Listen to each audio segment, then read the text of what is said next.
E, gente, o Brasil não é mesmo para amadores, né?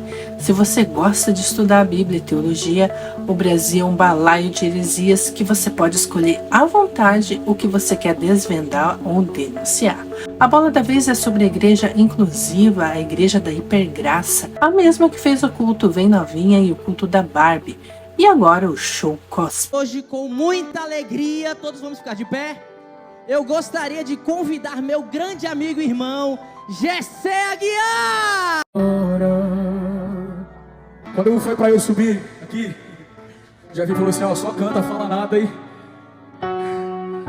Mas ele me conhece. E eu quero dizer algo pra todo mundo que tá aqui. E pra todo o Brasil, né, também. Tenho certeza que tem muita gente assistindo pela internet. Eu tava com muita saudade do altar, sério. Olá, gente, graça e paz, e sejam muito bem-vindos a mais um vídeo do canal Teológica. Meu nome é Sônia e hoje nós vamos repercutir sobre um depoimento ou um desabafo de um pastor de uma igreja inclusiva que cedeu o palco, que ele chama de palco, e talvez seja a única coisa que eu vou concordar com ele.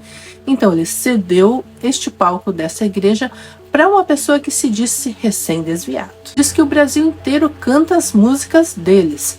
É sério, gente, que vocês cantam? Como eu não moro no Brasil, eu não escuto muito música brasileira, né? Eu sou super criteriosa. Porque o meu marido é ministro de louvor, é levita. Ah, gente, esses termos são uma graça, né? E ele é super criterioso também, então não é qualquer coisa que ele canta ou que a gente escuta. Então eu não sei até que ponto a igreja brasileira se envolveu com as músicas vindas desta igreja ou desta casa. E talvez por isso a repercussão negativa de pessoas pensando que estavam cantando coelho, mas compraram lebre. Mas o problema não foi só a maneira com que este pastor tratou a visita de um amigo desviado. Até porque, gente, eu acho que na sua igreja já deve ter acontecido algo assim, né? De algum desviado, amigo do pastor ou dos filhos dele, ter livre acesso ao microfone ou cargos na igreja. Na minha tinha direto. E conta pra mim nos comentários se na sua igreja já não aconteceu coisa parecida, a igreja teve que engolir quieta. Mas o problema mesmo foi depois, a repercussão quanto à atitude deste pastor. Mas será que é pastor mesmo, gente? Ou é melhor inventar uma outra nomenclatura para ele? Será que é altar? Não é altar, então o pastor seria o quê?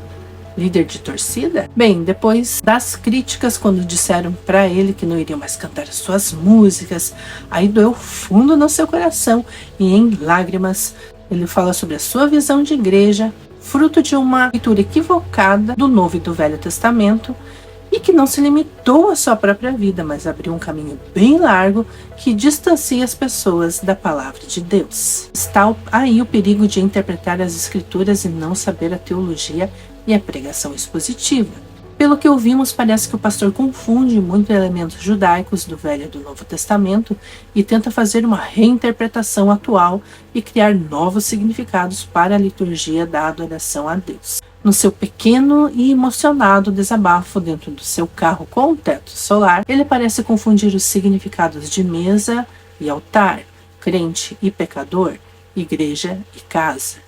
Então eu acho que seria muito proveitoso a gente pontuar teologicamente o significado bíblico, até porque os próprios membros, ou melhor, lá não tem membresia, né? As próprias pessoas que frequentam se escandalizaram e se decepcionaram. De alguma forma, elas têm um entendimento de igreja, que mesmo que talvez seja ensinado lá de outra forma, as pessoas acabam tendo um entendimento mais bíblico. Talvez porque elas estão lendo a Bíblia, e a prova disso está aqui. Então, todas as vezes que eu colocar alguém naquele lugar para cantar, que vocês chamam de altar, e eu chamo de palco, que isso, pastor? Ali é um altar, não. O altar são vocês. Eu tava com muita saudade do altar, sério. Eu tava com muita saudade do altar, sério. Bem, eu também concordo que aquele lugar ali não é um altar, é um palco mesmo. Eu também sou diretora de teatro amador, então eu não tenho problema nenhum de chamar aquilo dali de palco, porque é mesmo.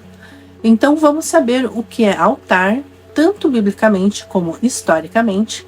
Então anota aí para você entender o porquê, na verdade, você se escandalizou. Por que que o Espírito Santo soou um alarme dentro do seu coração quando você soube dessas coisas?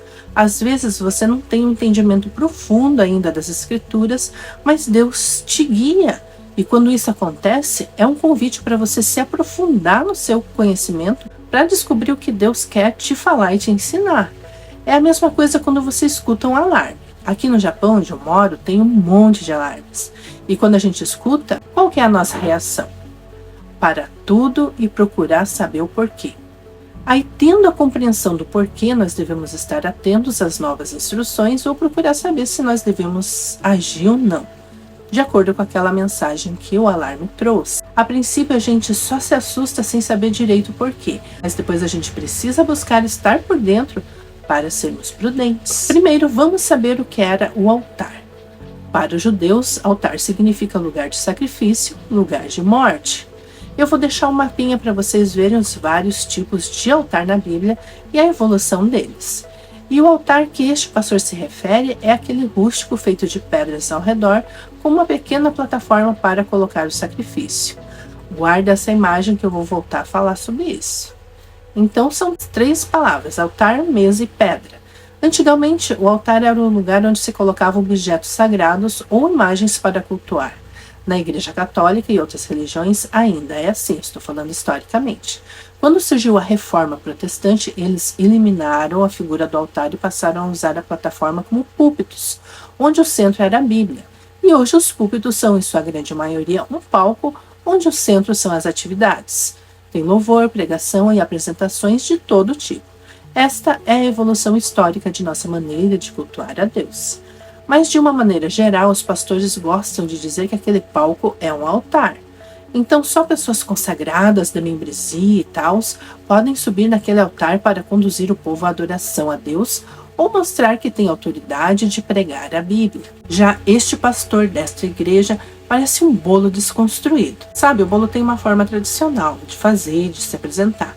Mas inventaram um bolo desconstruído, onde você pode colocar do jeito que você quiser no prato. Na hora de comer vai misturar tudo mesmo? Vai ser a mesma coisa? Será? Deus disse que a igreja tem um corpo com juntas e ligaduras. Mas parece que tem gente que só quer saber dos nervos, né? E dos nervos à flor da pele.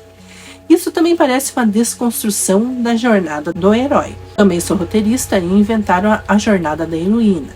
O mais recente é o filme da Barbie, que nada tem a ver com a jornada do herói, que foi inspirada na jornada de Jesus Cristo também, porque ele ficou órfão de pai cedo, teve uma missão, abriu mão de algo e tem superpoderes, ama o seu povo e se sacrifica por ele. O exemplo disso é o Superman da DC, e tantos outros filmes têm a jornada do herói. Mas inventaram a jornada da heroína, que é uma desconstrução terrível da mulher, para no final ela acabar sendo um nada ou um ser binário. A impressão que me passa é que este pastor quer fazer da igreja um ser espiritual não binário. Não se identifica nem com a Bíblia, não se identifica com o mundo e tenta ser o que dá na telha. Tenta fazer da igreja a rainha Vasti, que fazia um banquete à parte do rei, o rei queria exibi-la. Até que ele aprendeu que a rainha mesmo, de verdade, era Esther. Depois ele despreza o significado das 12 pedras, que para este pastor pode jogar fora porque o altar é você. Não, o altar são vocês. As pessoas são os altares. Quando os profetas no Velho Testamento iam levantar um altar, eles escolhiam 12 pedras. Jesus, quando foi levantar um altar, escolheu 12 discípulos, homens.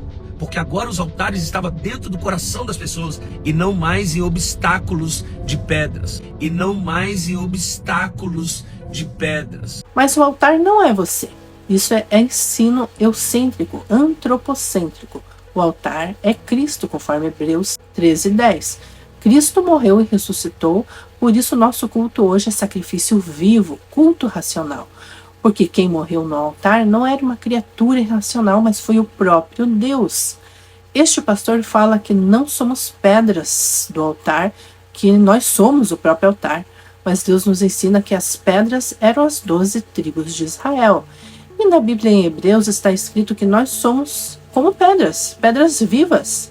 Então há um discurso equivocado de quem não sabe sobre a cultura judaica e muito menos a interpretação tão clara sobre esses paralelismos no Novo Testamento.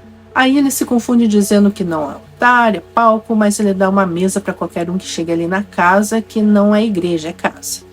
Todas as vezes que eu estabelecer alguém sobre aquele lugar, como faço e fiz com várias e não vou parar, eu estou devolvendo uma mesa para os filhos.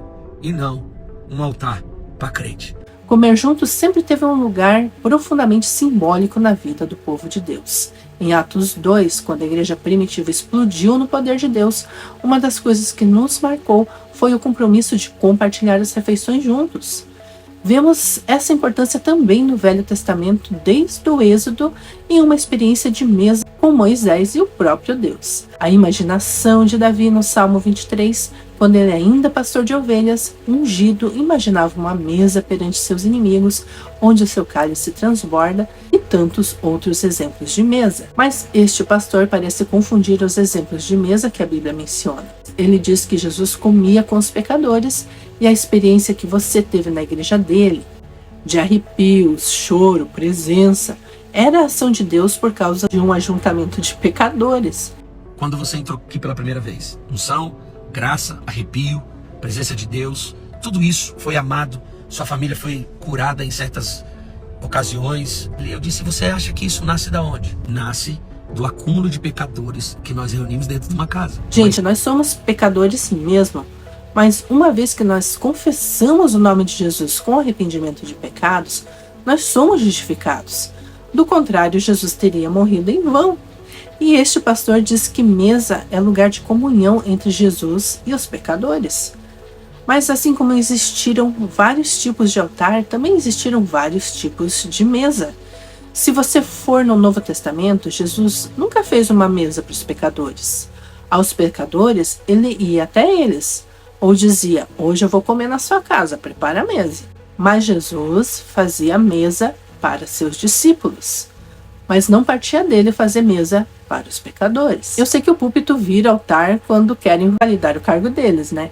Mas vira palco quando é para você adorar a Deus. E se a música deles não é para você cantar mais, mas sim para Deus, então você não precisa ouvir, cantar e nem pagar para contribuir para o projeto deles. E eu falo com todo respeito aos membros que não são membros, dessa igreja que não é igreja, e que se você faz parte, não saia decepcionado. Quem tem que sair é quem prega errado. Ore e lute para colocar líderes que realmente honrem a Deus e ensinem a sua palavra. E este é o problema da hipergraça. Mas não vamos julgar esse pastor, que não deveria ser chamado de pastor, né? Já que a igreja é casa e o altar é palco. E eu posso garantir que na maioria das igrejas, os pastores agem da mesma forma. E você que é pastor, avalie o quanto dói na igreja, principalmente naquelas pessoas dizimistas, fiéis, que você nunca visitou, nunca olhou na cara e nunca foram dignas de pisar num púlpito, de fazer uma oração em público ou servir uma ceia. Tenta se colocar no lugar dessas pessoas quando tem que engolir o Zé Ruela do seu amigo ou o amigo colorido dos seus filhos, quando aparece desviado e você entrocha o microfone na goela e coloca no altar para ministrar e fazer o seu show. Eu garanto que eles descem dali pisando na cabeça da igreja como se pisassem ovos, com força, rindo e destruindo e fazendo aquela lambança, debochando de todos que ficam ali quietos, aplaudindo e se comendo por dentro, porque são crentes e não podem, por desencargo de consciência e por causa da Bíblia, dar um corretivo neles e em você, seu desgraçado, que trata a igreja como prostituta e seu amigo desviado como um pet. Cria uma nova categoria de crentes, os crentes travestidos. Sou crente quando eu quero. Para este, ele cai bem o que diz Mateus 23. Escuta bem.